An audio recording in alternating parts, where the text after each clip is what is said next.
Michael Quinn is Australia's #1 property investment educator and author of Property Wealth by the Numbers. Welcome to this week's Investment Insights.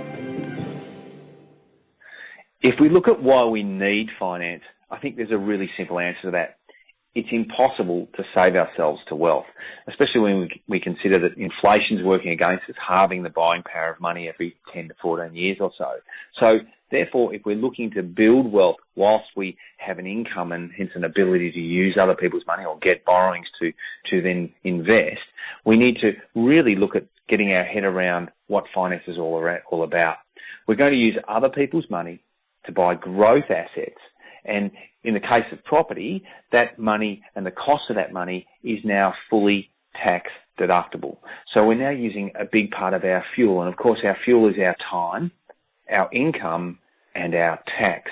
And depending on what type of property we look at, we'll look at the different tax implications that come with that, and we'll look at that in future sessions. And it's a real key part to our fuel. But we need to then get our head around using other people's money.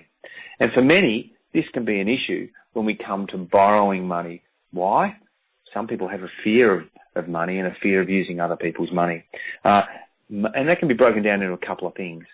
Number one, if you're a procrastinator, and so many people are, not to make anyone wrong for being that way, but really just to look at what that is. And procrastination can be an inability to make a decision. And generally we'll go and ask our friends for advice, and then we'll ask our next friend and our next friend, and then we may even do a lap of honour.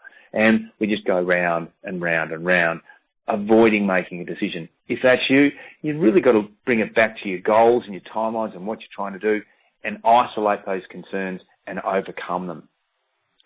There's good debt and there's bad debt. Good debt is fully tax deductible debt, so we're now using our fuel, time, income, and tax most importantly.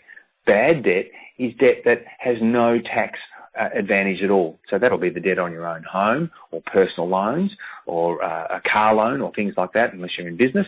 So we need to watch that and get our head around that good debt and bad debt and overcoming the fear of borrowings. And by really becoming clear on what we're trying to achieve through finance, we can then embrace finance and get empowered with that, bringing it back to our goals and what we're setting out to achieve by using finance.